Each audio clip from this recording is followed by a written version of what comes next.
Welcome to Tech Notice, my friends. I hope you're doing all right. You know the stock situation in the world, everyone's talking about it and everyone's looking, online, looking desperately to please let there be some stock so I can buy this and adding things to their wish list if they were in stock and things like that. So I thought, why don't we dream together today a little bit? And in this video, I'm gonna be putting together like the best PC possible for Premiere Pro. So this is absolutely ridiculous system, and let's say money is not an obstacle. Whatever is the best, give me them, and then we're just gonna do that as best as this PC can be. So let's have a look at that and let's have some fun together. So I know that this PC is probably for like 3 people in the world, and I doubt there's anyone on my channel who would actually build this PC. I mean, if you are one of those people who actually would consider building something like that, please comment in the comment section below, or whoever is maybe watching this and thinking, do you know what, I want the best system. Here's the best system right now that you can build yourself. Now there is a little kind of mention I need to do, that is the Threadripper Pro series. I'm gonna give away the actual CPU, which is the Threadripper line. We're gonna go with Threadripper because it's just the best what you can get. But Threadripper Pro has been released, but the thing is, you can't really buy the CPU yourself. You're gonna have to go to a builder or like a big company who actually does them and builds them, for example Puget Systems. So you can buy some from there, and they are a little bit better than our Threadripper build that we're gonna do today. But the point of this is, like, what can you build yourself at home? I know I just said that Threadripper Pro systems aren't available to buy, but actually like a few days later, after I filmed it, it actually is possible. So now you can buy Threadripper Pro systems and motherboards and things, but as far as I know, there's only one motherboard available for that system. So maybe a little bit sketchy over there, but we're still going to go with Threadripper system rather than Threadripper Pro because you just have more options over there. But the Threadripper Pro is available right now still, and it's better than what I just do. But anyway, so here we have the processor. This is like as good as it can get. It's the Ryzen Threadripper 3990X processor. It's 64 cores, 128 threads. It is ridiculous, okay? The TDP for this is 280 watts. It's insane processor, right? The processor itself costs £3,249. You can build a whole beast of a system for just the price of this processor. So this is like the Puget Systems analysis of this processor, and as you can see, ours is here 3990X 64 core 1208 points, and as you can see, the Threadripper Pro 32 core and 64 core are better, especially on the live playback. But as you can see, I went with the 64 core because as you can see on the live playback, the 64 core is doing even better of a job, where some of the video codecs that can't be accelerated through GPU, they have to be actually played back on the CPU, which this 64 can just do, which is ridiculous. But the Threadripper Pro, if you can go with these ones, they're a little bit better. As you can see, even the 64 core on live playback is ridiculously better. Look at that, or 30 points better almost. That is quite a lot. That is a lot of percentage better in there. That's our CPU. We're gonna go with this one because we can build it ourselves.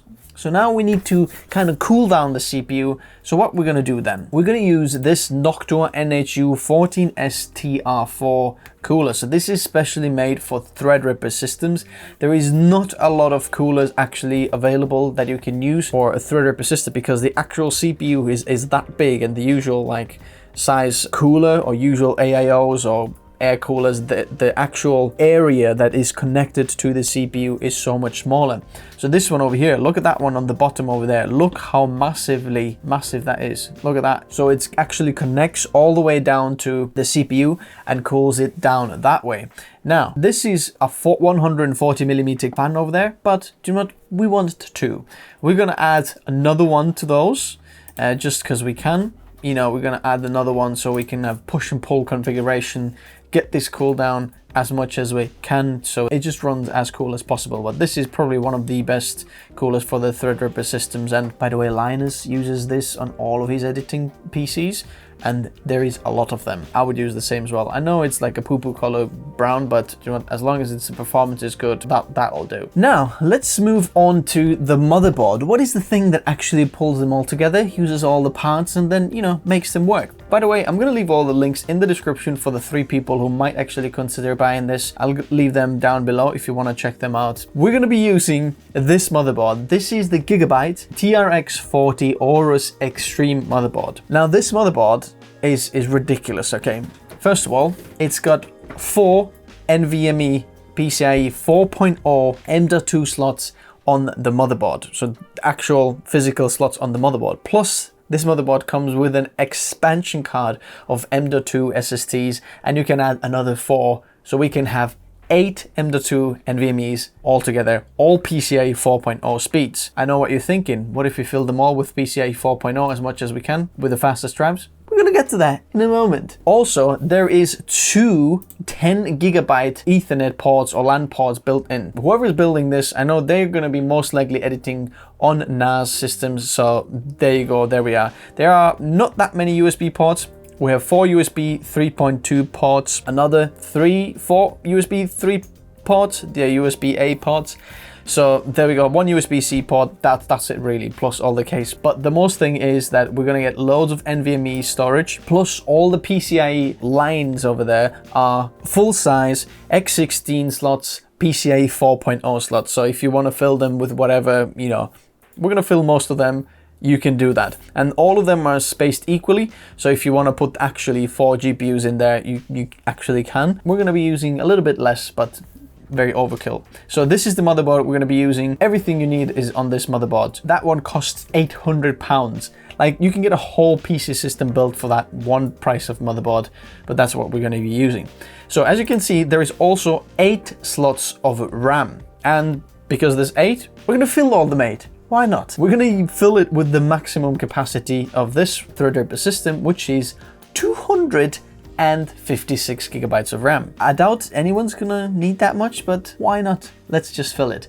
And for that, we're gonna use this HyperX Predator 128 gigabytes 3200 megahertz CL16 RAM sticks or DIMM sticks. We're gonna use 2 of them. So there's kit of 4 and 4. Each stick is 32 gigabytes, which is just insane. This is a core channel memory on the Threadripper system as well, so it's going to be insane system over there. Plus, there are a little bit of RGB just to make the, you know, build a little bit more interesting, so we can, you know, fix the RGB however we want. This is what we're going to be using for the RAM. Look at the RAM. This RAM is going to cost us $1,500.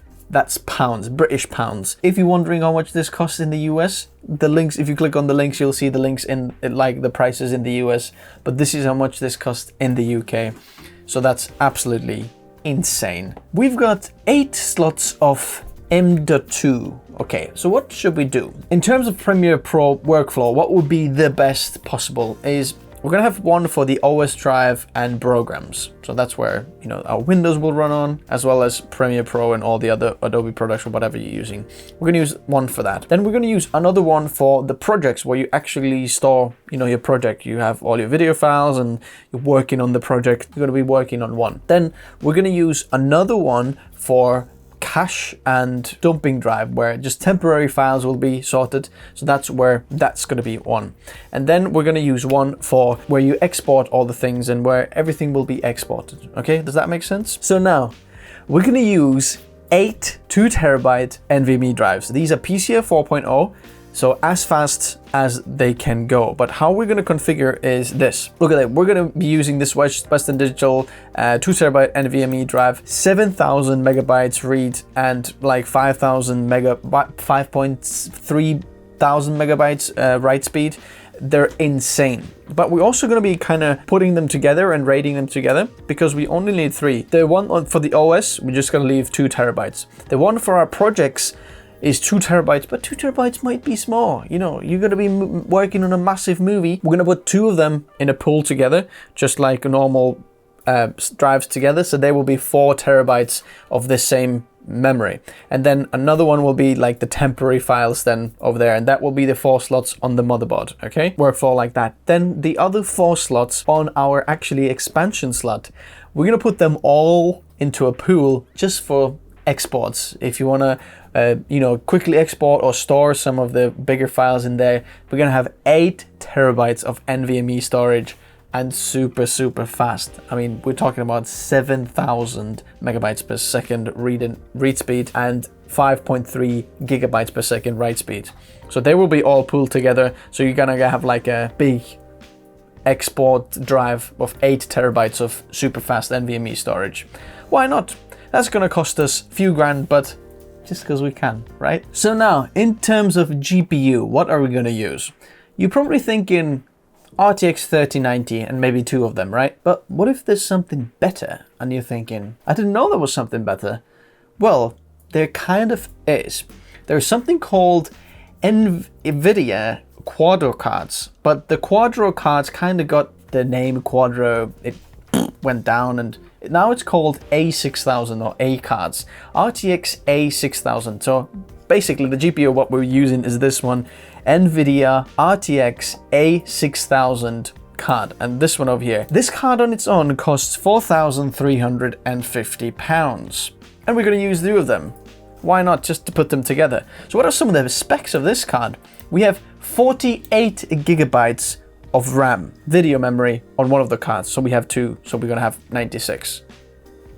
We have all the CUDA cores and everything. There's a little bit more RT cores and Tensor cores. There's a few more than on the RTX 3090, so that's why we're going to use this one. And this is like, you know, made for be used multiple GPUs together. They're blower cards, so we're going to put 2 of these in our system. And for that, we're going to need NVMe link, like a bridge card. Now, I'm not 100% sure if this is the bridge we're going to need, but we're going to need like one of those Titan RTX card one. I mean, we definitely need one of those NV links, but or SLI bridge, but I don't know exactly if this is the one, but one of these we need as well, just to put these together, let these 2 cards run together.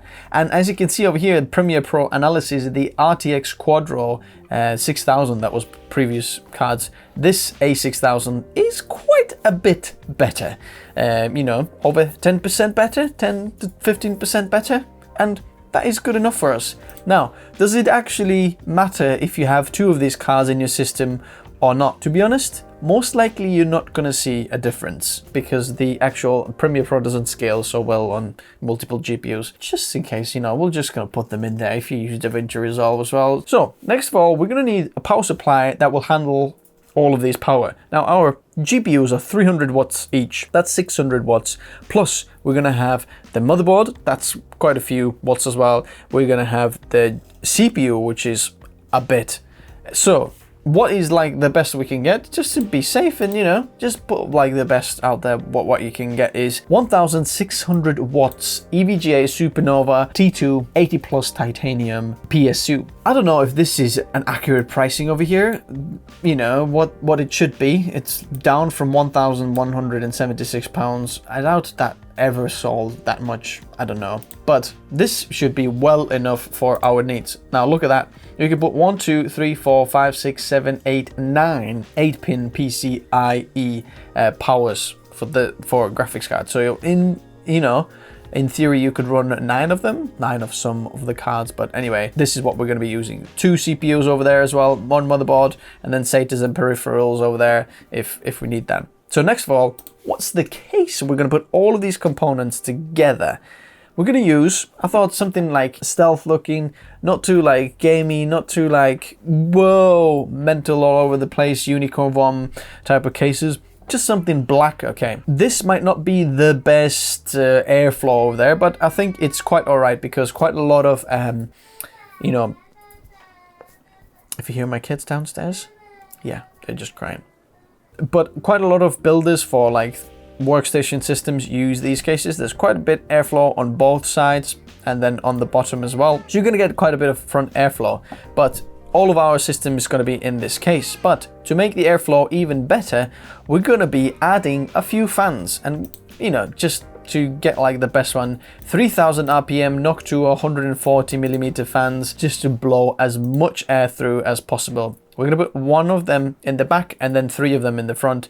You can put 340mm fans in the front over here. Let's see if we can get like a better look over here. There we go.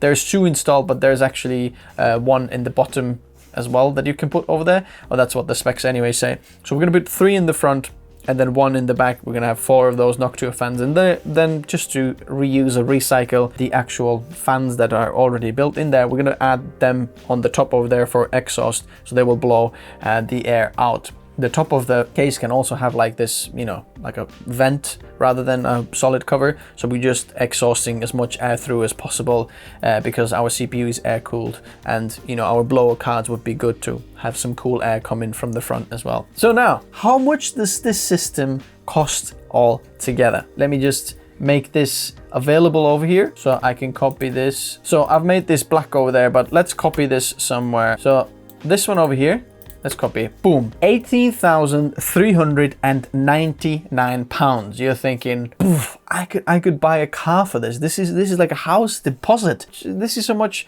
my kid's college is gonna cost. This is how much my kids cost. This is how much I cost. This is ridiculous price, right? But let's put it a little bit in perspective. Like, what would be some of the other systems that you could build for a similar price? Let's have a look at if we built this for our Mac Pro system, how much would that cost? In terms of our CPU, the best what we can get is only 28 cores. Unfortunately, poor Mac, only 28 cores. For memory, let's put the closest up there, 192 gigabytes, even though we have 256. So let's add that, you know, yeah, let's add that so we know our system is a little bit more, you know, spec wise. Don't look at the price yet, don't look at the price yet, don't look at the price yet. So there is 2 Radeon Pro Vega Duos with this one. That adds 10 grand for this one. And do you know what? Our graphics card are still so much more better for any creative workflow. It's ridiculous. So the Pro cards of Radeon cards, no, not as good. Storage, 8TB SSDs. Well, that's as much as we can get, even though we have 16 terabytes. Much faster speed as well. Double the speed of these SSD storage, just so you know. Afterburner cards, well,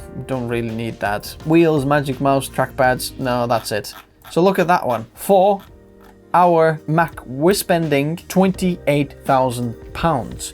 That is £10,000 more. And our PC is still a lot better. Let's put it in perspective. Let's have a look at some of the specs as well. Look at this. So first of all, let's have a look at what is the Mac Pro's like best single core speed over here. That 24 core is 1133. That's Geekbench single score, by the way. And there's the 28 core, 1120. Now let's have a look at our system over here. Threadripper 3990X, 1210. There is between 5 to 10% better, something like that. Not too big of a deal, right? But let's have a look at the multi-core now. The multi-core, 28 cores, we have 19,160. Let's put this one as multi-core as well. And we have 25,000 points, right? Look at that. That is like 20 to 25% better multi-core rendering speed.